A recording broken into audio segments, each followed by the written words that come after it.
আজকের এই জুমার খুতবার আলোচনা পেশ করব। বিষয়টি হলো ইসলামে আদব কায়দা ও তার ব্যবহার। কারণ বিষয়টি এতই গুরুত্বপূর্ণ যে আমরা অনেকেই কোরআন এবং সহিহ হাদিসের উপর চলতে চাই, নিজেকে দাবি করি, মুসলিম হিসেবে গর্ব করি, মুমিন হিসেবে ফখর করি, আমি একজন নামাজি, রোজাদার, হাজি। এইগুলো অন্তরের ভিতরে তৈরি হয়, কিন্তু আদব কায়দা, ওঠা বসা, চলাফেরা, এগুলোর ভিতরে কোরআন এবং সুন্নাহর আমল পাওয়া যায় না। এজন্য বিষয়টি গুরুত্বপূর্ণ, এজন্য যে আদব কায়দা, উত্তম ব্যবহার, সুন্দর চরিত্র, এটা হলো মূল ভিত্তি। রাসূলুল্লাহ সাল্লাল্লাহু আলাইহি ওয়াসাল্লাম তিনি শুধু মৌখিকভাবে দাওয়াত দিয়েছেন, অথচ সেই কাজ নিজে করেন নাই, এইরকম কোন প্রমাণ ঘটনা নবী সাল্লাল্লাহু আলাইহি ওয়াসাল্লামের জীবনে পাওয়া যায় নাই। তিনি যা বলেছেন এটা সবার আগে নিজে আমল করেছেন, এরপরে সাহাবীদের ভিতরে তার বাস্তবতা প্রতিফলন দেখতে পাওয়া গেছে। আজকের যুগের নেতাদের অবস্থা কি? তিনি যেটা বলেন সেটা সে বিশ্বাস করেন না, আমল তো দূরের কথা। আমাদের দেশের রাজনৈতিক যে সমস্ত নেতৃবৃন্দ আছে, তিনি যা মুখে বলেন আসলে এটা তিনি নিজেই বিশ্বাস করেন না, আর এর আমল তো দূরের কথা।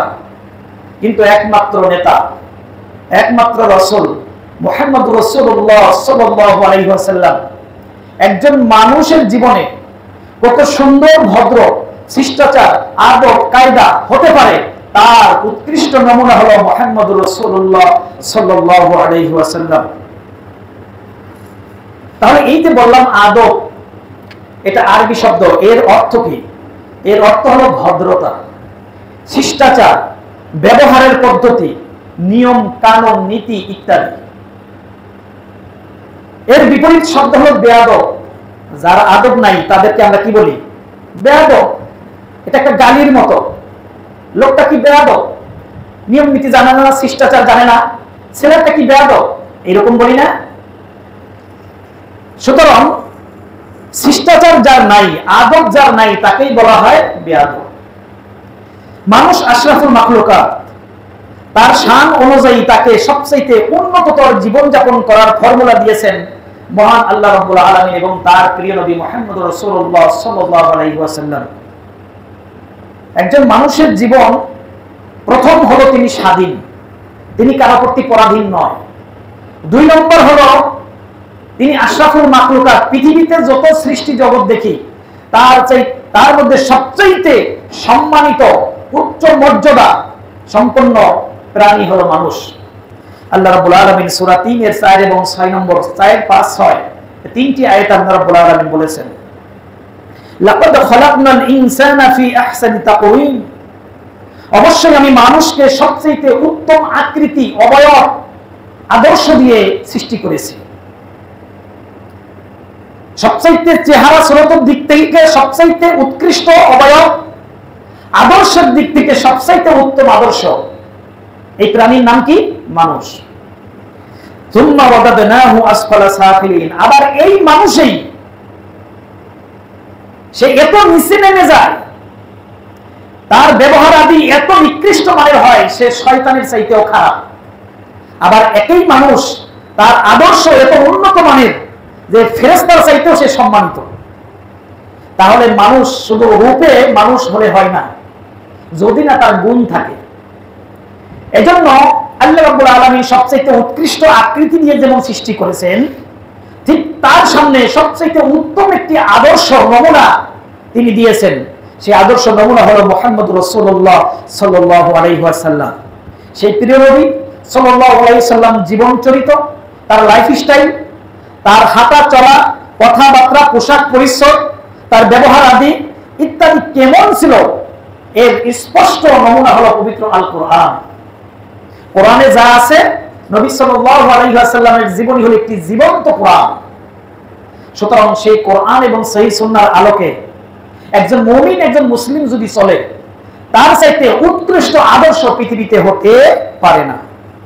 ইল্লাল্লাযীনা আমানু ওয়া আমিলুস সালিহাত, যেই মানুষ এত উন্নততর আদর্শ, সেই একই মানুষের অবস্থা একজন শয়তান অর্থাৎ একজন পশু প্রাণীর চেয়ে নিকৃষ্ট। তবে তারা নয়, যারা ঈমান এনেছে, নেক আমল করেছে, তাদের জন্য রয়েছে অশেষ পুরস্কার, যেই পুরস্কার শেষ হবে না। আজরুন গায়রু মামনুন, যেই আজর পুরস্কার শেষ হওয়ার নয়। এটা কাদের জন্য? ওই আদর্শবান একজন মানুষের জন্য।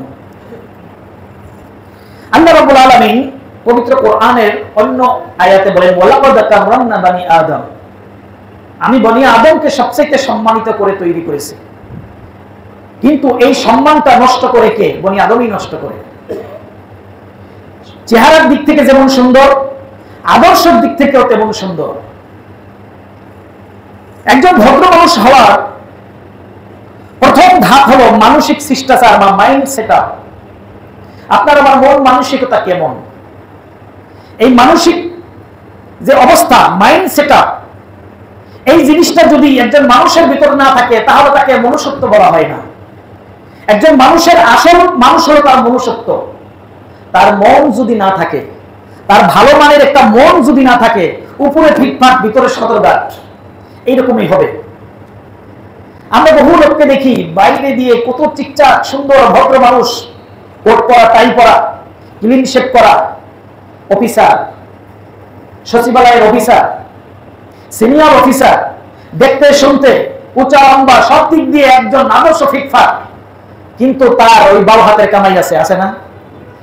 সাধারণ জনগণ গেলে তাদের সাথে খারাপ ব্যবহার করে, ঘুষ খায়, মানুষের সাথে খারাপ ব্যবহার করে, চাকরি নিছেও ঘুষ দিয়ে, এখন কামাইও করে ঘুষ। বলেন চেহারা শুরুতে এই লোকটা যতই সুন্দর হোক, কেতা দুরুস্ত হোক, ফিটফাট হোক, তার অন্তরটা কি ভালো আছে?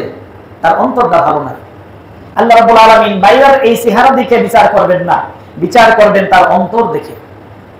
এজন্য মানুষের যে মানসিক সেটআপ অর্থাৎ মানসিক যে প্রস্তুতি, এটা হলো একজন মানুষ ভদ্র হওয়ার জন্য প্রথম ধাপ। কারণ মানসিক শিষ্টাচার যে বোঝে না বা সে অনুযায়ী চলে না, সে একজন মানসিক রোগী। এজন্য শারীরিক হসপিটালের সাথে সাথে মেন্টাল হসপিটালও পৃথিবীর সব দেশে আছে না? পৃথিবীর সব দেশেই মেন্টাল হসপিটাল আছে। যারা মেন্টাল হসপিটালের ডাক্তার, তারাই কিন্তু বলতে পারে, একজন লোক যখন রোগীকে ভর্তি করা হয় সাথে সাথে তারা বলে দিতে পারে এর আসলে এই রোগ, হয়তো পারিবারিক ঝামেলা, হয়তো অন্য কোনো প্রবলেম আছে, ইত্যাদি সমস্যা আছে। তাহলে এই যে মানসিক রোগী, এই মানসিক রোগী সে কোনোদিন ভদ্র মানুষ হতে পারে না, সে কোনোদিন শিষ্টাচার হতে পারে না। তাহলে সবার আগে দরকার আপনার আমার মানসিক প্রস্তুতি। কোন মাইন্ডের আপনি আসলে কি আমি আমার নিজের উপকার চাই? আপনি কি আমার পরিবারের উপকার চাই, আমার সমাজের উপকার চাই? আসলে কি মন থেকে চাই, না লোক দেখানো? অনেক সময় দান করি, লোক দেখানো। অনেক সময় ভালো ভালো কিছু কাজ করি, লোক দেখানো। এটা মানসিক রোগী। যারা লোক দেখানো ইবাদত করে, লোক দেখানো দান করে, লোক দেখানো কর্ম করে, বাইরের লোকদের কাছ থেকে বাহবা পাওয়ার চেষ্টা করে, এরা মানসিক রোগী, এদের মন ঠিক নাই। তাহলে পৃথিবীর সমস্ত নবী রাসূল তারা কাজ করেছেন লৌকিকতাবিহীন, তারা লোক দেখানো কোনো কাজ করে নাই। তাদের কাজ করেছিল ইখলাসপূর্ণ। সুতরাং ওই মানের মানসিক যদি আমরা প্রস্তুতি না নিতে পারি, তাহলে আপনার আমারও নামাজ, রোজা, হজ, যাকাত, কোরআন এবং সহিহ হাদিস, সালাফি মানহাজ যাই কিছু গ্রহণ করি, যদি মানসিকভাবে যদি একজন সুন্দর মনের মানুষ না হতে পারি, অপরের উপকারের মন মানসিকতা যদি না থাকে, তাহলে কিন্তু আমি শিষ্টাচার, আদব কায়দা সমৃদ্ধ একজন মানুষ হতে পারবো না। আল্লাহ রাব্বুল আলামিন সূরা বাকারার 10 নম্বর আয়াতে বলেছেন, ফি কুলুবিহিম মারাদুন ফাযাদাহুমুল্লাহু মারাদা, তাদের অন্তরে রয়েছে রোগ, আল্লাহ তাদের রোগ আরো বাড়িয়ে দিলেন। কারণ হেদায়েত পাওয়ার জন্য মিনিমাম একটা যোগ্যতা থাকা লাগে। হেদায়েত পাওয়ার জন্য মিনিমাম একটা যোগ্যতা থাকা লাগে। এই যোগ্যতা না পেলে কিন্তু আল্লাহ পাক তাকে হেদায়েত দেন না। যার কারণে তার কর্ম, তার কাজ দিন দিন গুমরাহি। অনেক সময় আমরা দেখি যে না, মনে হয় ওরা ভালো হয়ে গেছে, এবার হয়তো পানিয়ে চলে গেছে, এখন তো সুন্দর সুন্দর কিছু কথা শোনা যায়, মনে হয় ভালো হয়ে গেছে। একটা কথা মনে রাখবেন, মানুষের চরিত্র এত তাড়াতাড়ি ভালো হয় না। প্রিয় নবী সাল্লাল্লাহু আলাইহি সাল্লাম বলেছেন, সাহাবারা শোনো, তুমি যদি সকালবেলা উঠে দেখো যে এই পাহাড়টা হেঁটে হেঁটে অন্য এক জায়গায় চলে গেছে, বিশ্বাস করিও, কিন্তু একজন মানুষের চরিত্র এত তাড়াতাড়ি ভালো হয়ে যায় এটা তুমি বিশ্বাস করো না। সুতরাং মানসিক রোগী হওয়া যাবে না। আপনার আমার কথা, কাজে, আচার, ব্যবহারে অনেক সময় মানসিক রোগীর মতো প্রকাশ পায়। সুতরাং সচেতন হতে হবে। একজন মুসলিমকে, একজন দায়ী ইলাল্লাহকে সচেতন হতে হবে। আল্লাহ রাব্বুল আলামিন বলেন যে এই সমস্ত লোকদের অন্তরে রয়েছে রোগ, আর তারা যখন তাদের রোগগুলোর দিকে খেয়াল করে না, আমি তাদের রোগ আরো বাড়িয়ে দেই। ওয়ালাহুম আযাবুন আলীমুম বিমা কানু ইয়াকযিবুন, আর তাদের জন্য রয়েছে যন্ত্রণাদায়ক শাস্তি, কারণ তারা এই ব্যাপারে তারা মিথ্যারোপ করত। আল্লাহ রাব্বুল আলামিন যে তাদেরকে শাস্তি দিতে পারেন এটা তারা বিশ্বাস করত না, মিথ্যারোপ করত। সুতরাং এই রোগ মুক্ত অন্তরটা লাগবে। কিন্তু এজন্য রাসূলুল্লাহ সাল্লাল্লাহু আলাইহি ওয়াসাল্লাম দুইটি দোয়া তিনি প্রায় সময় পড়তেন। এই দোয়া দুইটা কিন্তু আমাদের মুখস্থ থাকা দরকার। কারণ হলো, আপনি আমি কি আমল করি, আল্লাহ পাক কতটুকু কবুল করেন আপনি আমি জানি না, কিন্তু এই দুইটা দোয়া যদি আমরা পারি এবং আল্লাহর কাছে খালেসভাবে যদি পড়তে পারি, ইনশাআল্লাহ আশা করি আল্লাহ রাব্বুল আলামিন আপনার আমার দোয়া কবুল করবেন। প্রিয় নবী সাল্লাল্লাহু আলাইহি সাল্লাম পড়তেন, ইয়া মুকাল্লিবাল কুলুব সাব্বিত কলবি আলা দীনিক, হে অন্তর পরিবর্তনকারী আল্লাহ, আপনি আমার অন্তরটাকে দ্বীনের উপর রাখুন। বলেন আমিন। আল্লাহর কাছে চাইতে হবে। আল্লাহ নবী এইভাবে চাইছেন, হে অন্তর পরিবর্তনকারী, কারণ আপনার আমার অন্তর পরিবর্তন হয়ে যেতে পারে। এই মুহূর্তে হেদায়েতের উপর আছি, আবার পরিবর্তন হয়ে গোমরাহর পথেও যেতে পারে। এজন্য অন্তর নিয়ে ফখর করা যাবে না। আমি হেদায়েতের উপর আছি, আমি অনেক মানহাজে আছি, আমি অনেক ভালো আছি, এটা নিয়ে ফখর করা যাবে না। কারণ আমি এখন ভালো পর্যায়ে আছি, গোমরাহিতে যেতে সময় লাগবে না। এজন্য আল্লাহর কাছে এই দোয়া চেয়ে সর্বদা হেদায়েতের উপর থাকতে হবে। ইয়া মুকাল্লিবাল কুলুব সাব্বিত কলবি আলা দীনিক, হে অন্তর পরিবর্তনকারী, আপনি আমার অন্তরকে দ্বীনের উপর প্রতিষ্ঠিত রাখুন। ইয়া মুসাররিফাল কুলুব সাররিফ কলবি আলা তাআতিক, হে অন্তর প্রতিস্থাপনকারী, আপনি আমার অন্তর থেকে তাকে আপনার আনুগত্যের উপর স্থাপন করুন। বলেন সুবহানাল্লাহ। কারণ এই অন্তরটা হলো আল্লাহ রাব্বুল আলামিনের দুই আঙ্গুলের মাঝে, অন্য হাদিসে রয়েছে, সহিহ হাদিসে রয়েছে, আল্লাহ রাব্বুল আলামিনের, আমাদের অন্তরটা হলো আল্লাহ রাব্বুল আলামিনের দুই আঙ্গুলের মাঝে। তিনি যেইভাবে ইচ্ছা ওইভাবে নাড়াতে পারেন। আপনি আমি হেদায়েতের উপরে আছি, মসজিদ পর্যন্ত আসতে পেরেছি, কিন্তু শয়তান আমাদের যেহেতু প্রকাশ্য শত্রু, যে কোনো মুহূর্তে শয়তান আপনাকে আমাকে গোমরা করে দিতে পারে। এই জন্য এই দোয়াগুলো করতে হবে যাতে করে শয়তান আমাদের গোমরা না করতে পারে। মানুষের শিষ্টাচারের দ্বিতীয় ধাপ হলো কথা বলার আদব। এটা একটা সাংঘাতিক বিষয়, অনেক কষ্টকর জিনিস। কথা কিন্তু আমরা অনেক সময় বলি, কিন্তু সব কথা কিন্তু কাজে লাগে না। দুনিয়ার জন্য কাজে লাগে না, আখিরাতের জন্য কাজে লাগে না। আপনার কথা যদি প্রয়োজনের অতিরিক্ত হয়, তাহলে এই কথা দুনিয়া এবং আখিরাতে আপনার ক্ষতির কারণ হবে। যতটুকু বলা প্রয়োজন ততটুকুই বলতে হবে। অতিরিক্ত কথা, বাজে কথা, অযথা কথা, কথার কথা, গল্প গুজব, যেইগুলো আপনার আমার আখিরাতে তো দূরের কথা, দুনিয়ায় কাজে লাগে না, এই জাতীয় কথা আমাদের, বিশেষ করে যারা মুসল্লি আছেন, খাস করে বলবো, এই কথা কিন্তু বলার ক্ষেত্রে সাবধানতা অবলম্বন করতে হবে। কারণ প্রিয় নবী সাল্লাল্লাহু আলাইহি সাল্লাম তিনি কথা বলার আদব শিক্ষা দিয়েছেন। তিনি কিভাবে কথা বলতেন?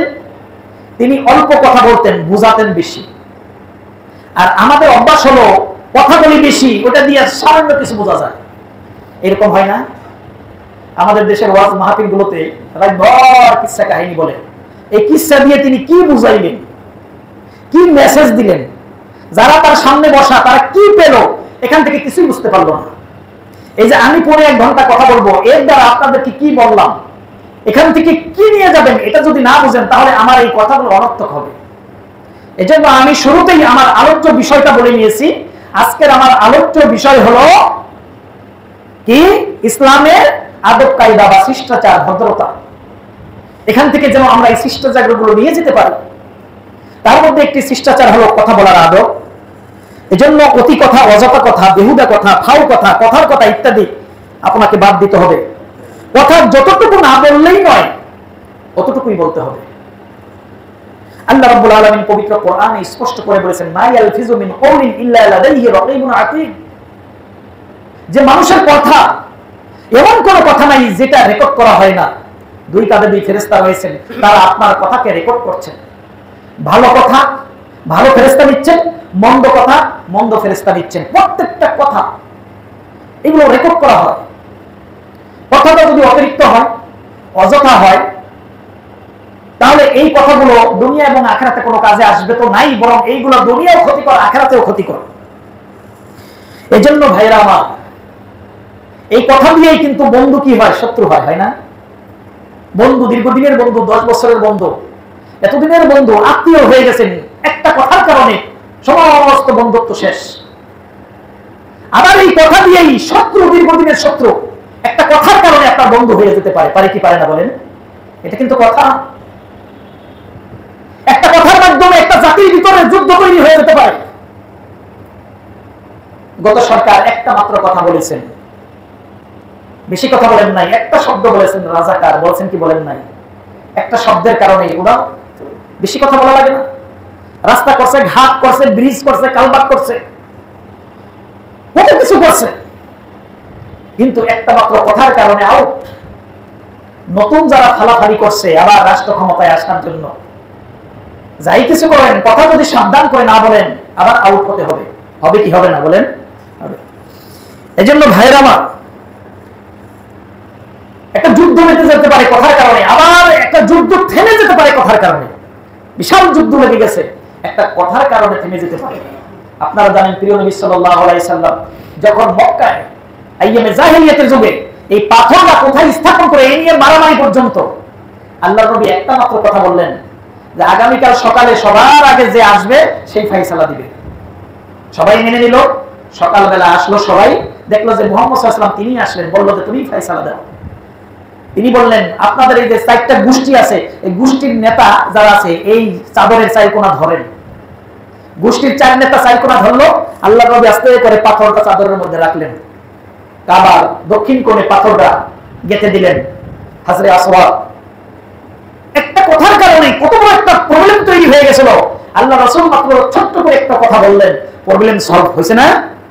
এজন্য হাজার হাজার কথা বলা দরকার নাই, অল্প কথায় বেশি বুঝাবেন। রাসূলুল্লাহ সাল্লাল্লাহু আলাইহি ওয়াসাল্লাম বলেছেন, হাদিসটি সহিহুল বুখারী 6136 নম্বর হাদিস এবং সহিহ মুসলিমের 47 নম্বর হাদিস। রাসূলুল্লাহ সাল্লাল্লাহু আলাইহি ওয়াসাল্লাম বলেছেন, মান কানা ইউমিনু বিল্লাহি ওয়াল ইয়াউমিল আখির, যারা বিশ্বাস করে আল্লাহ এবং রব, অর্থাৎ আল্লাহর প্রতি যা বিশ্বাস এবং আখিরাতের প্রতি যা বিশ্বাস আছে, ফালিয়াকুল খায়রান, সে যেন ভালো কথা বলে, তার মুখ দিয়ে যেন ভালো কথা বের হয়, তার এই মুখ দিয়ে যেন খারাপ কথা বের না হয়, অযথা কথা বের না হয়, বেশি কথা বের না হয়, বেহুদা কথা বের না হয়। সে যেন অবশ্যই ভালো কথা বলে, আউল ইয়াসমুত, অথবা চুপ থাকে। হয় কথা ভালো বলবো আর নালে চুপ থাকবো, কারণ কথা আমি ভালো বলতে পারি না, কথা বললেই বেজার লেগে যায়। তাহলে কি করা উচিত? তার চুপ থাকা উচিত। তাহলে আপনি আমাকে বলেন যে কথা বেশি বলার চাইতে চুপ থাকা ভালো না? কথা অতিরিক্ত বলার চাইতে কি থাকা ভালো? চুপ থাকা ভালো। এজন্য একান্ত প্রয়োজন না হলে আপনার ব্যক্তিগত আলাপ, পারিবারিক আলাপ ইত্যাদি আলাপগুলো যতই এড়িয়ে চলা যায়, আপনাকে আমাকে আল্লাহ রাব্বুল আলামিন পাঠিয়েছেন শুধুমাত্র দুনিয়ায় খলিফা হিসেবে। আপনার আমার দায়িত্ব হলো এই মুখ দিয়ে ওমান আহসানু কওলান মিম্মান দাআ ইলাল্লাহ, তার কথা চাইতে কার কথা ভালো হতে পারে? যিনি মানুষকে আল্লাহর দিকে দাওয়াত দেয়। আপনার এই জবান দিয়ে শুধুমাত্র একটাই কথা বের হবে, সেটা হলো মানুষকে কল্যাণের দিকে দাওয়াত দেওয়া। এছাড়া দ্বিতীয় আর কোন কথা দুনিয়ার গরজে যত এড়াই চলবেন তত ভালো। ওমান আহসানু কওলান মিম্মান দাআ ইলাল্লাহ ওয়া আমিলা সলিহান ওয়া ক্বালা ইন্নানি মিনাল মুসলিমিন। সুতরাং এই জবান দিয়ে, এই মুখ দিয়ে শুধুমাত্র আল্লাহর দ্বীনের পথে দায়ী হিসেবে আল্লাহ কবুল করুন। সবাই বলুন আমিন। রব্বুল আলামিন সূরা লুকমানের 19 নম্বর আয়াতে হযরত লুকমান তিনি তার সন্তানকে অনেকগুলো উপদেশ দিয়েছেন। তার মধ্যে একটি উপদেশ হলো ওয়াকসিত ফি মাশইকা ওয়াগদুদ ফি সাওতিকা। লুকমান বলল, হে আমার পুত্র, তুমি তোমার চলনে বলনে মধ্যপন্থা অবলম্বন করো, মধ্যপন্থা অবলম্বন করো। অতি বাড়াবাড়িও না, আবার অত নিচেও না। একটা কথা আছে আমাদের দেশে, বেশি বাড়িও না ঝড়ে ফেলে দিবে, আবার একেবারে নিচু হইও না ছাগলে চাটবে, কথা আছে না? মাঝামাঝি লোকমান তার সন্তানকে বলেন ওয়াকসিদ ফি মাশরিকা, তুমি তোমার চাল চলন, তোমার চলাফেরা, তুমি তোমার জীবন প্রবাহ মধ্যপন্থা অবলম্বন করো। ওয়াগদুদ মিন সাউতিকা, আর তোমার আওয়াজকে নিচু করিও।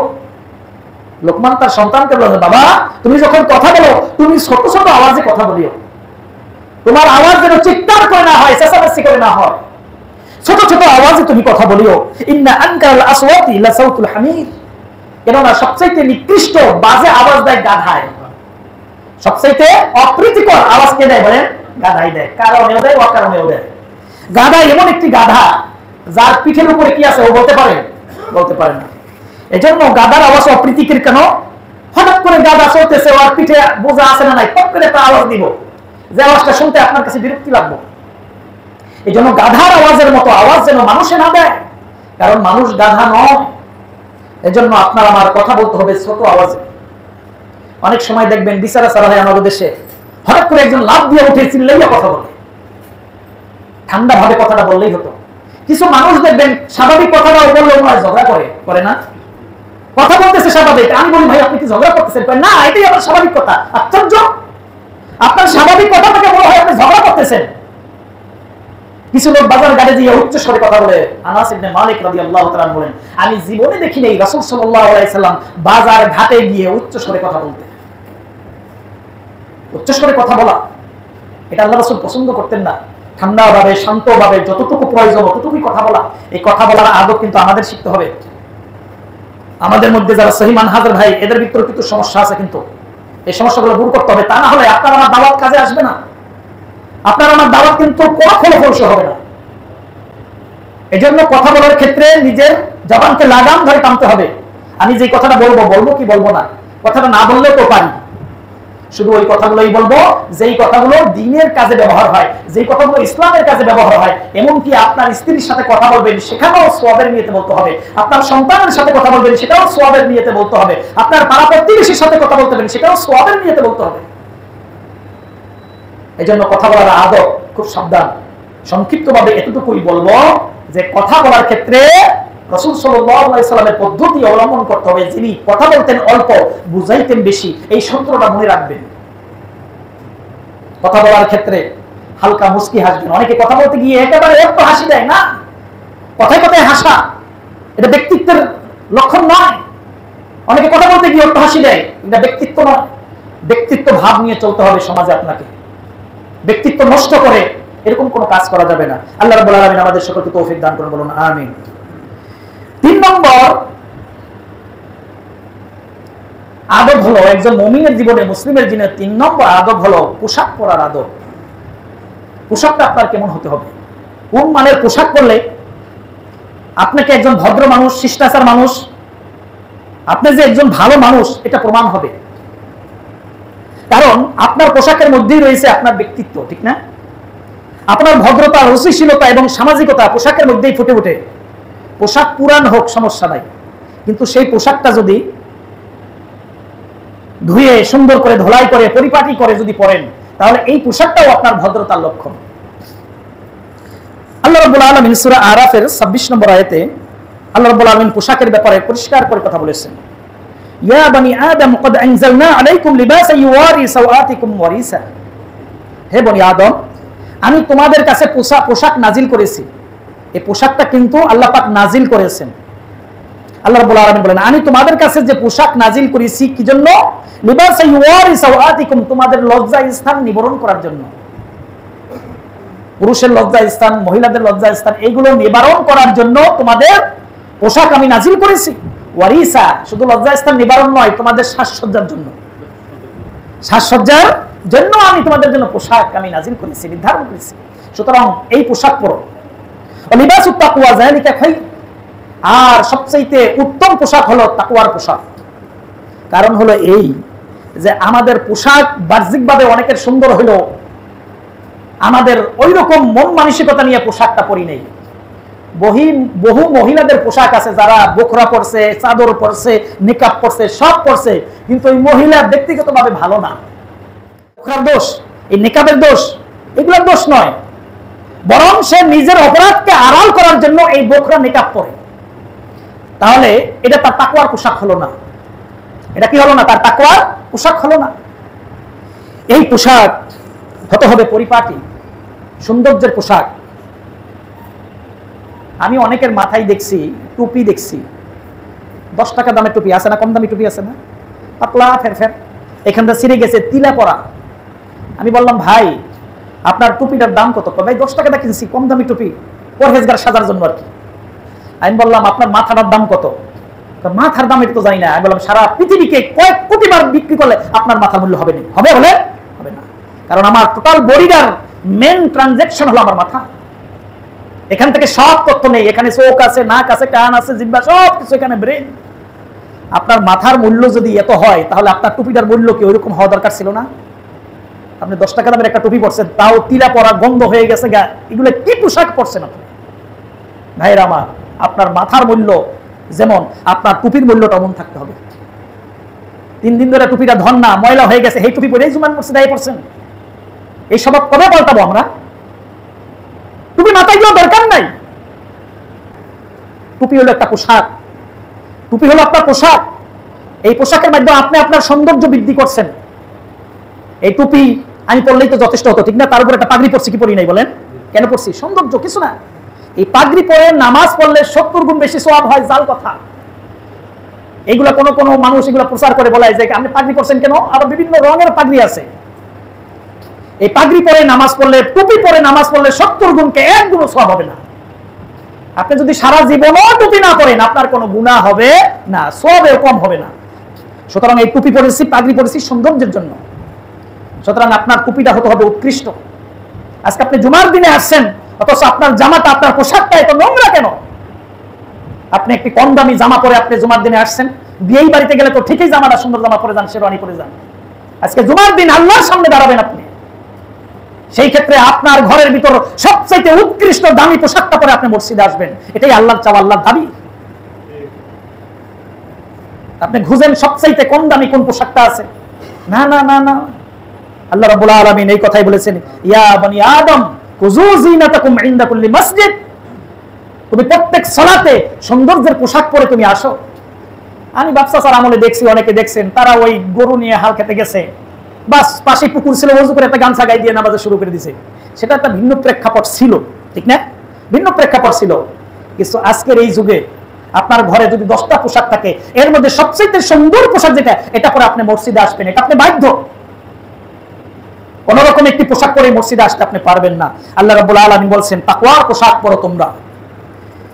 এই ক্ষেত্রে নারীদের পোশাকের ব্যাপারে কিছু আলোচনা করা দরকার। আমি আমার সময়ের মধ্যে আলোচনা শেষ করে দিব, যেহেতু আমি আদব কায়দা নিয়ে আলোচনা করছি। তার মধ্যে 3 নম্বর আদব হলো আপনার আমার পোশাকটা কেমন হওয়া দরকার।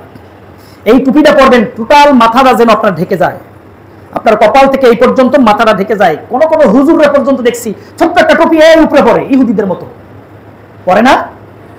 ইহুদিরা টুপি পরে, ইহুদিরা কি পরে? একটা রুডির মতো টুপি পরে, এই এখানে দেয়। আমি বহুত হুজুরকে দেখছি টুপিটা এখানে পরা, সামনে চুল টুল সবই বেরিয়ে নেয়। আপনার টুপিটার সৌন্দর্য থাকতে হবে, সেটআপ থাকতে হবে, গেটআপ থাকতে হবে। সুতরাং এই জন্য ইহুদিদের মতো কোনো পোশাক পরা যাবে না। নারীদের পোশাকের ব্যাপারে আল্লাহ রাব্বুল আলামিন সূরা আহজাবের 59 নম্বর আয়াতে বলেছেন, ইয়া আইয়ুহান নাবিয়্যু কুল লিআজওয়াজিকা ওয়া বানাতিকা ওয়া নিসাইল মুমিনিন। হে নবী, আপনি আপনার স্ত্রীদেরকে, আপনার কন্যাদেরকে এবং মুমিন নারীদেরকে বলে দেন, ইউদনিনা আলাইহিন্না মিন জালাবিবিহিন্না, তারা যেন তাদের পোশাকটা, বড় চাদরটা তারা যেন সামনের দিকে ঝুলিয়ে দেয়, যাতে করে তাদের চেহারা এবং বক্ষটা না দেখা যায়। মুমিন নারীরা তারা যখন ঘর থেকে বের হবে, যখন কোনো কর্ম বা কাজে, প্রয়োজনীয় কাজে তারা যখন বের হবে ঘর থেকে, তারা যেন কি করে, তাদের চাদরটা সামনের দিকে টেনে দেয়। জিলবাব, জিলবাব মানে হলো বড় চাদর। নতুন বউ যখন আগে, আসল এই আয়াতের অর্থটা কি? আমরা যে মহিলারা যে বোকরা পরে, ঠিক আছে, সমস্যা নাই, বোকরা পরে, নেকাব পরে, মুখ ঢাকে, কোনো অসুবিধা নাই। কিন্তু এই জিলবাব মানে হলো নতুন বউ যখন আগে, তখন সে একটা ঘুমটা দেয় কিনা বলেন? বড় একটা ঘুমটা দেয়। কিন্তু এই ঘুমটাটা সামনের দিকে, এটাই হলো আরবিতে জিলবাব বলা হয়েছে। অর্থাৎ মহিলার জন্য একটা বড় একটা ঘুমটা দিয়ে থাকে, যেটা আমাদের আগের যুগের মা চাচিরা করেছে, এটা ঘুমটা দিয়ে থাকে। এখন এটা উন্নত হয়েছে, তারা একটা মুখ ঢেকে থাকে, ভালো এটা। তাহলে এটা তাদের বলেছেন, হে নবী, আপনি আপনার স্ত্রী, কন্যা এবং মুমিন নারীদেরকে এইভাবে পোশাক পরতে বলেন। এবং সূরা নূরের 31 নম্বর আয়াতে বলেছেন ওয়ালা ইউবদিনা জিনাতাহুন্না ইল্লা মা যাহারা মিনহা, তবে তারা যেন সাধারণত যা প্রকাশ হয়ে যায় এছাড়া তাদের জিনতকে প্রকাশ না করে। জিনত কি? একজন নারীর জিনত হলো তার শরীরের, তার সমস্ত শরীরটাই তার জিনত। একজন নারী তার সমস্ত শরীরটাই জিনত, তার চুল জিনত মানে সৌন্দর্য, তার চুল থেকে শুরু করে কান থেকে শুরু করে তার সমস্ত শরীর। কিন্তু তিনটা জিনিস সাধারণত বের করা লাগে, কারণ এটা না করলে তো সে কাজ করতে পারবে না। একটা হলো মুখ, একটা হলো হাতের কবজি, আর একটা হলো পায়ের পাতা। এই তিনটা জিনিস সাধারণত বের না হলে সে স্বাভাবিকভাবে চলতে পারবে না। একান্ত প্রয়োজন না হলে এইগুলো ঢাকাঢাকি উত্তম, এগুলো ঢাকাঢাকি উত্তম। কিন্তু কিছু ক্ষেত্রে এইগুলো কি করতে হয়? বের করতে হয়। যেমন হজে গেলে, হজের সময় নারীরা কিন্তু মুখমণ্ডল খুলতে হবে, হাতের কবজি, পা যেগুলো সাধারণত খুলে যায় এগুলো খুলতে হবে। নামাজের সময় এগুলো খোলা রাখতে হবে। নারীদেরকে নামাজের সময় এই মুখমণ্ডল, আপনার থুতনি থেকে এই চুল, এই কানের লতি থেকে এই কানের লতি পর্যন্ত একটু খোলা রাখতে হবে। হাতের কবজি খোলা রাখতে হবে, পায়ের একেবারে নিচে টুকু এতটুকু, এছাড়া বাকিগুলো সমস্ত শরীর তাকে ঢেকে রাখতে হবে। তো এই জন্য 14 জন পুরুষের সাথে যে বিবাহ হারাম, স্বামী ছাড়া বাকি যে 13 জন, এদের সামনেও এই তিনটা জিনিস কি করতে হবে? সে স্বাভাবিকভাবে খোলা মেলা সে চলতে পারবে। কিন্তু যখন বাহিরে যাবে তখন প্রয়োজনে এইগুলাও ঢেকে রাখা তার জন্য উত্তম। যেমন মনে করেন যে এয়ারপোর্টে গেল, এয়ারপোর্টে তার মুখমণ্ডল খুলতে হয়, হাত খুলতে হয়, ছবি তুলতে গেল, পাসপোর্ট করতে গেল ইত্যাদি, ভিসার জন্য লাগে না? এগুলো প্রয়োজন। এই প্রয়োজন ছাড়া বাকি টাইমেও সে যখন বাহিরে যাবে সে যেন তার মুখমণ্ডল, তার হাত ইত্যাদি সে যেন ঢেকে রাখে। তাই এইগুলো মুমিনদের জন্য এই আদেশ আল্লাহ রাব্বুল আলামিনের পক্ষ থেকে।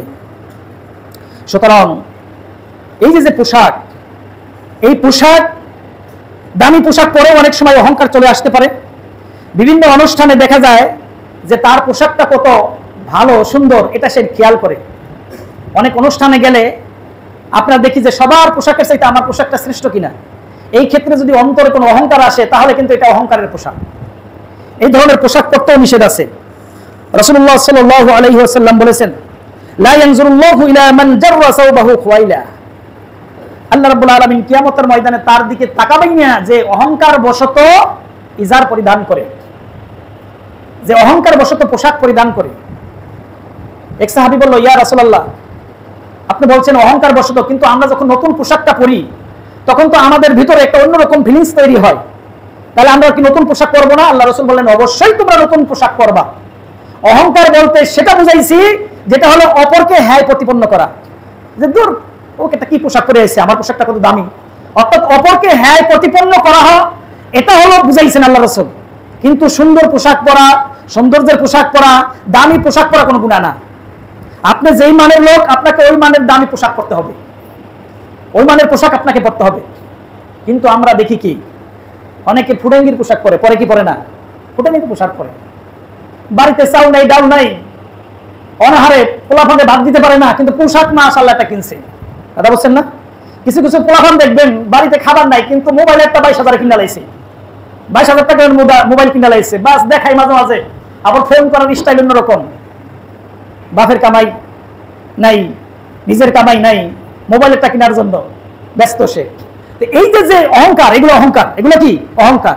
এই অহংকার যদি না হয় তাহলে আপনার পোশাক যত দামি হোক, আপনার পোশাক যত সুন্দর হোক, তাতে কোনো অসুবিধা নাই। এজন্য পোশাক পরার সময় রাসূল সাল্লাল্লাহু আলাইহি সাল্লাম একটি দোয়া পড়ছেন, অনেকগুলো দোয়া পড়ছেন, তার মধ্যে একটি দোয়া আছে সুনান আবু দাউদ 4020 নম্বর হাদিস। আল্লাহ রাসূল দোয়া পড়তেন যখন নতুন পোশাক পরতেন। মনে করেন যে 3 দিন আগে একটা পোশাক ইস্ত্রি করে রেখে দিয়েছেন, আয়রন করে রেখে দিয়েছেন, আজকে পরবেন তখনও পরবেন। প্রতিদিন যখন নতুন পোশাক পরেন, প্রতিদিন যখন ভালো পোশাকটা পরেন, তখন এই দোয়াটা আল্লাহ রাসূল পড়তেন, আল্লাহুম্মা লাকাল হামদু। পোশাকটা পরতেন আর কি পড়তেন? আল্লাহুম্মা লাকাল হামদু, হে আল্লাহ সমস্ত প্রশংসা আপনারই জন্য। আনতা কাসওয়াতাইনি, এবং আপনি আমাকে পোশাক পরিধান করার সুযোগ করে দিয়েছেন। আসআলুকা মিন খায়রিহি, আমি এই পোশাক থেকে কল্যাণ চাই, আপনার কাছে এই পোশাক থেকে উপকার চাই। পোশাকের বিভিন্ন উপকার থাকতে পারে। এই শীতকালে পোশাক আর গরমকালের পোশাক একরকম নেই। শীতকালে শীত নিবারণের জন্য আমরা পোশাক পরি না? এই পোশাক থেকে আপনার কাছে কল্যাণ চাই। ওয়া খায়রু মা সুনআ লাহু, এবং পোশাকটা যেই উদ্দেশ্যে তৈরি করছে সেখানে আমি কল্যাণ চাই। ওয়া আউযু বিকা মিন শাররিহি, এবং এই পোশাকের অনিষ্ট থেকে আপনার কাছে পানাহ চাই। ওয়া শাররিহি মা সুনআ লাহু, এবং এই পোশাকটা যে তৈরি করেছে তার অনিষ্ট থেকে আমি আপনার কাছে পানাহ চাই। এই দোয়াগুলো কিন্তু পড়তে হবে। পোশাক পরার দোয়া পড়তে হবে। আরবিতে যদি না পারেন অন্তত বাংলায় পড়লে বলবেন আলহামদুলিল্লাহ, হে আল্লাহ আপনি আমাকে একটি সুন্দর পোশাক পরার তৌফিক দিয়েছেন। একটু পারবেন না? এই দোয়াগুলো বাংলায়ও কি পড়া যাবে। আরবিতে যদি পড়তে পারেন, তবে আরবিতে পড়লেই হবে না। আরবি যদি মানে না বুঝেন, খালি তোতা পাখির মতো বলে গেলেন, আরবিতে পড়লেন হবে না। আরবিতে পড়তে হলে আরবির মানে বুঝতে হবে, অর্থ বুঝতে হবে, ব্যাখ্যা বুঝতে হবে। কারণ আপনার যে আবেগ আল্লাহর কাছে আপনি চান, আপনার যে আবেগ যদি তৈরি না হয়, শুধু মুখ দিয়ে তোতা পাখির মতো বললে এটা কিন্তু আল্লাহ কবুল করবেন না। এজন্য যেই দোয়াটা করবেন আরবিতে পড়বেন, এটার অর্থটা জানতে হবে। আমি কি করছি আল্লাহর কাছে, কি চাইতেছি। যদি আরবির মানে না বুঝেন তাহলে আরবিতেই দোয়া করবেন। আলহামদুলিল্লাহ, হে আল্লাহ আপনি আমাকে একটি সুন্দর পোশাক পরিধান করলেন। এই কথাটাও ভুলে যাই, নতুন পোশাক আইছে আর এই কথাগুলো ভুলে যাই, ভোলা যাবে না। এজন্য আমাদেরকে এই পোশাকের ব্যাপারে সচেতন হতে হবে, যাতে করে আপনার আমার পোশাকগুলো সুন্দর হয়। আপনার আমার পোশাক যেমন লজ্জাস্থান নিবারণের জন্য, ঠিক তেমন ভাবে এই পোশাকটা যেন সৌন্দর্যের পোশাক হয়, পরিপাটি পোশাক হয়, এলোমেলো না হয়। পোশাক এমন একটা পরছি, এই 10 দিন আগে আয়রন করা হয় নাই, পায়জামার নিচ দিয়ে 10টা ভাঁজ পড়ে গেছে। পাঞ্জাবির জুব্বা পরছে, জুব্বার নিচ দিয়ে 10টা ভাঁজ পড়ে গেছে। কেন? এই পোশাকটা যদি অন্তত ধুয়ে, সুন্দর করে ধুয়ে আপনার ভাঁজ করে বালিশের নিচেও রেখে দেন, 2-3 দিন পরে কিন্তু পোশাকটা কি হয়ে যায়, টান টান হয়ে যায়, হয় না? বলবেন যে আয়রন করার টাকা নাই, ইস্তারি করার টাকা নাই, হয়তো আপনি বলতে পারবেন, কিন্তু আপনি বালিশের নিচে রেখে দিলেও এই পোশাকটা টান টান হবে। এই জন্য চমৎকার পোশাক পরতে হবে আপনাকে। আমি তো শুধু এই পাঞ্জাবিটা পরলো, জুব্বাটা পরলো হয়তো, তার উপরে আবার একটা কি আবা, একটা আবা পরিধান করেছি না? রাসূল সাল্লাল্লাহু আলাইহি ওয়াসাল্লাম তিনিও আবা পরিধান করতেন। এখন আসলে সুন্নতি পোশাক। সুন্নতি পোশাক কাকে বলে? আমাদের দেশে কিছু লোকেরা সুন্নতি পোশাক বলতে বানাইছে আপনার বড় জুব্বা, বড় তোপ, মাথায় পাগড়ি থাকবে, বাস সুন্নতি পোশাক। এর বাইরে যদি কেউ ফাড়া পাঞ্জাবি পরে, অথবা শার্ট পরে, অথবা প্যান্ট পরে টাকনুর উপরে, তাহলে খারিজ হয়ে গেছে, সুন্নতি পোশাক নাই। একজন যদি প্যান্ট শার্ট পরে, কোট পরে যদি ইসলামের কথা বলে, তখন অন্যরা কি বলে, ওনার পোশাকের সুন্নতি না, উনি কি কথা বলে? এইগুলো কোনো সুন্নতি পোশাকের কোনো মাপকাঠি নাই। আল্লাহ রাসূল সাল্লাল্লাহু আলাইহি সাল্লাম বিভিন্ন ধরনের পোশাক পরেছেন। কখনো শুধুমাত্র একটা লুঙ্গি পরেছেন, কখনো শুধুমাত্র লুঙ্গির উপরে একটা চাদর পরেছেন, কখনো কখনো কামিজ পরেছেন, যেটা আমরা জামা বলি, কামিজ পরেছেন। যদি বিদেশি লোকদের সাথে কথা বলতেন, জুমার খুতবা দিতেন, ঈদের খুতবা দিতেন, তখন এরকম একটি আবা পরতেন। এই কাপড়ের উপরে আবার কি করতেন, একটি কাপড় পরতেন। এবং তিনি যখন অভিযানে যেতেন তখন তার মাথায় পাগড়ি থাকতো। এবং আল্লাহ রাসূল যখন মদিনা থেকে মক্কায় আসেন বিজয়ের বেশে, মক্কা বিজয়ের সময় তার মাথায় কালো পাগড়ি ছিল। তার মাথায় কি ছিল? কালো পাগড়ি ছিল। হাদিসে আছে স্পষ্ট, তার মাথায় কালো পাগড়ি ছিল। সুতরাং পাগড়িরও যে কোনো পরিবর্তন হতে পারে, বিভিন্ন কালার। এখন আমরা তো পাগড়িও ভাগ করছি, দল তো ভাগ করছি, পাগড়িতে ভাগ করছি, টুপিতে ভাগ করছি। উনি ওই দলের পীরের লোক, এর পাগড়িতে আর টুপিতে বোঝা যায় উনি ওই পীরের লোক, এরকম হয় না? সুতরাং এইরকম কোন টুপি পাগড়িতে আলাদা করা, এটা হলো কুফরি। টুপি দিয়ে ভাগ করা, পাগড়ি দিয়ে ভাগ করা, জামা দিয়ে ভাগ করা, এই দলে দলে ভাগ হওয়া, এটা হলো একটা কুফরি কাজ। এই কাজ করা যাবে না, কারণ এই ব্যাপারে হাদিসে আছে। তাহলে সুন্নতি পোশাক হলো যেই পোশাক যেই দেশে ভদ্র মানুষ পরে, সেটাই হলো সেই দেশের সুন্নতি পোশাক। একটা সিম্পল একটা আপনার উসুল নিয়ে নেন, সেটা হলো সুন্নতি পোশাক হলো সেই পোশাক যেই দেশে ভদ্র মানুষেরা যেই পোশাক পরে, ওটাই হলো সুন্নতি পোশাক। আমাদের দেশের ভদ্র মানুষেরা, ভালো মানুষেরা, শিষ্টাচার মানুষেরা সাধারণত কি পোশাক পরে? সাধারণত পাঞ্জাবি, পায়জামা ইত্যাদি এরকমই তো পরে নাকি? এই পোশাকটাই পরে, এটাই ভদ্র মানুষের পোশাক। আবার আপনার আফ্রিকায় যদি যান, সেখানে 70 তালির পোশাক, রং বেরঙের পোশাক, তারা ওইভাবে পোশাক পরে। পোশাকগুলো বড় সড়ো, কিন্তু বিভিন্ন তালি তুলি দেওয়া। আমরা একটা মিথ্যা কথা জানি, ফাতেমা রাদিয়াল্লাহু তাআলা আনহুর তিনি 70 তালির পোশাক করছেন, এটা মিথ্যা কথা। এগুলোর কোনো ভিত্তি নাই। তিনি এত তালির পোশাক করছেন, এগুলো ভিত্তিহীন কথা। সুতরাং সুন্নতি পোশাক নির্দিষ্ট কোনো পোশাকের নাম সুন্নতি পোশাক নয়। আমরা যে বড় কোট পরি, বড় যে জুব্বা পরি, এটা আরবি পোশাক। এটা কি পোশাক? আরব দেশের পোশাক। আরব দেশে এগুলোই পরে। আমরা যেমন শার্ট পরি, প্যান্ট পরি ইত্যাদি, তারা এই দেশে এটাই পরে। সুতরাং আরবের যে এই পোশাকটা পরে, বড় পোশাকটা পরে, অন্যান্য পোশাকের তুলনায় এই পোশাকটা বেশি ভদ্র না বলেন? অতিরিক্ত অন্যান্য পোশাকের তুলনায়, শার্ট বলেন, গেঞ্জি বলেন, অন্যান্য যে কোনো বলেন, আপনি বড় যদি একটা জুব্বা পরেন বা একটা পাঞ্জাবি পরেন, অন্যান্য পোশাকের তুলনায় এটা একটি ভদ্র পোশাক। সুতরাং আমরা এটাকে শিষ্টাচারের পোশাক বলতে পারি, ভদ্র পোশাক বলতে পারি। কিন্তু এই পোশাক পরে নামাজ পড়লে বেশি সওয়াব হবে, শার্ট পরে নামাজ পড়লে সওয়াব কম হবে, এই ধরনের কোনো সুযোগ নাই। এই ধরনের কথা বলার কোনো সুযোগ কিন্তু নাই। এই পোশাক, এটা হলো পোশাক। এই পোশাক পরে মসজিদে আসবো, ভদ্রতার পোশাক পরে মসজিদে আসবো, কেউ যদি শার্ট পরে তাকে ইনকার করব, গেঞ্জি পরলে তাকে ইনকার করব, এইরকম করা যাবে না। সুতরাং আর দুই একটা হাদিস পড়ে আমি আমার আলোচনা শেষ করে দিই। তাহলে 5 ধরনের পোশাক আছে যে পোশাক পরা হারাম, বাকি পোশাক পরা সুন্নত। 1 নম্বর হলো তার মধ্যে হলো বিপরীত লিঙ্গের পোশাক পরা। ছেলেরা মেয়েদের পোশাক পরলো, মেয়েরা ছেলেদের পোশাক পরলো। আল্লাহ রাসূল সাল্লাল্লাহু আলাইহি ওয়াসাল্লাম বলেছেন, লাআনা রাসূলুল্লাহ সাল্লাল্লাহু আলাইহি ওয়াসাল্লাম আল মুতাশাব্বিহিনা মিনার রিজালি বিন নিসাই। কোন পুরুষ মানুষ যদি মহিলার পোশাক পরে তাহলে আল্লাহ রাসূল ওই মহিলাদের কি করেছেন? লানত করেছেন। ওয়াল মুতাশাব্বিহাত মিনান নিসাই বির রিজাল। আর কোন মহিলা যদি পুরুষের পোশাক পরে তাহলে আল্লাহ রাসূল তাদেরকে লানত করেছেন। সুতরাং এই মহিলার পোশাক পুরুষে পরা, পুরুষের পোশাক মহিলা পরা, এগুলো লানতের পোশাক, এই ধরনের পোশাক পরা যাবে না। 2 নম্বর হলো বিধর্মীদের পোশাক, যেমন এই যে পরা আপনার এখানে করস চিহ্নিত টাই না এটা করস চিহ্নিত পোশাক কিন্তু পরে খ্রিস্টানরা পরে, ইহুদিরা পরে করস চিহ্নিত পোশাক। এই যে পোশাক পরা বা বিধর্মীদের পোশাক পরা, আল্লাহ নবী বলেছেন মান তাশাবাহা বিকওমিন ফাহুয়া মিনহুম, যে অন্য জাতির সাদৃশ্য অবলম্বন করলো সেই জাতির মতোই অবস্থান হবে, তার সাথে তার হাসর নাসর হবে। সুতরাং 3 নম্বর হলো পোশাক পরার উদ্দেশ্য থাকতে হবে নিরহংকার, অহংকার করে পোশাক পরা যাবে না।